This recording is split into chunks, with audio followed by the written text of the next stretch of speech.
This is Chris Kell with the third installment of our program design series, Putting Together Your Training Template. Now, one of the most important steps that you will take as a personal trainer is putting together a template of specific sections that allow your workout to flow like clockwork.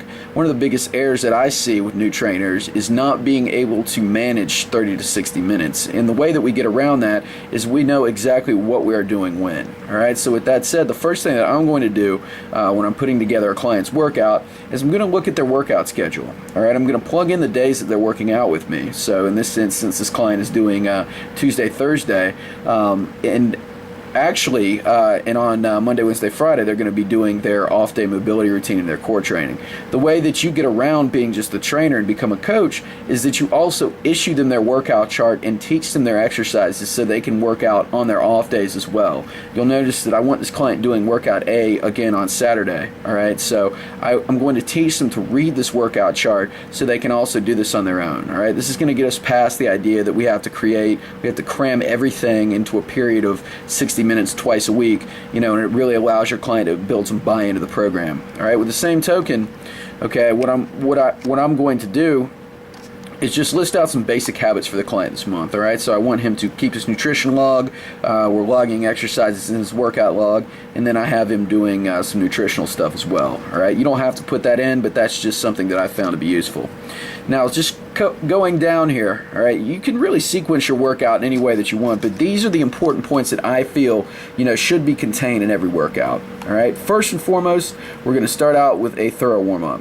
All right, foam rolling always begins with just self-massage, or the workout always begins with foam rolling or self-massage. All right, and for this client, I've listed the key areas that I want him to work on. Okay, he's doing one set of 15 to 30 reps, and before his workout with me, I'm just asking him to come in, 5 to 10 minutes early on his own. He knows how to do this as well. All right, we have some mobility drills that he's going to perform on the floor, followed by some standing drills to warm him up. Okay, I've also listed out his post-workout stretches here. And again, it flows. He does step 1, followed by step 2 and step 3, and we've just listed out the sets and reps here. Now, moving on for our workout A here. Okay, we always begin our workouts with core training, all right?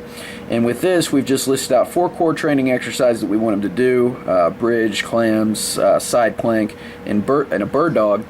All right, and then the rep scheme that I'm looking for on a weekly basis: 3 sets of 30 seconds in week 1, 40 seconds, 50 seconds. All right, but it needs to be fairly simple for the client to do this. Now, you'll notice as well we have A1, A2, A3, and A4.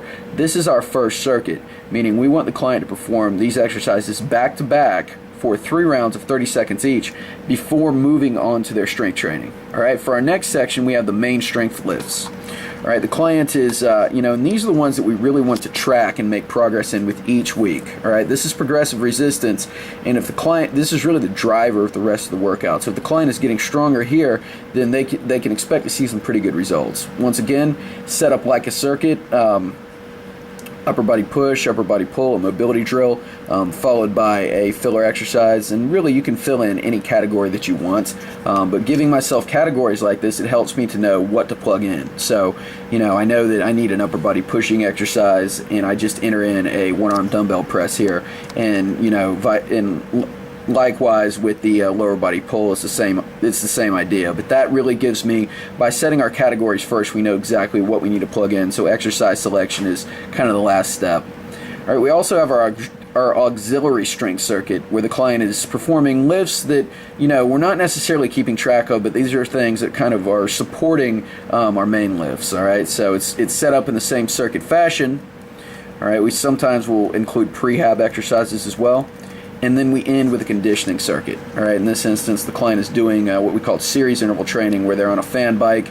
They're performing the exercise, 30-second sprints on the bike.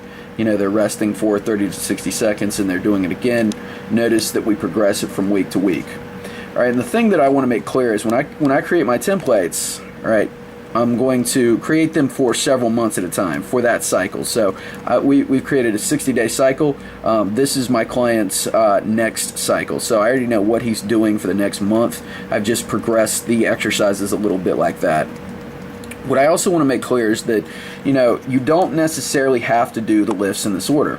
Really, when you create sections like this, all you're going to do is allocate a time period. Say you're working with 30 minutes, all right? You know that you might have 10 minutes to devote to power. You might have 10 minutes to devote to strength. You can break it up any way that you want, and you can put these sections really anywhere in the workout. So if the focus that month is more on conditioning or circuit training, maybe that's the thing that you do first, followed by core training at the end. The point being is that you know exactly how long you're doing each thing, and that's going to help you to manage the flow of your templates.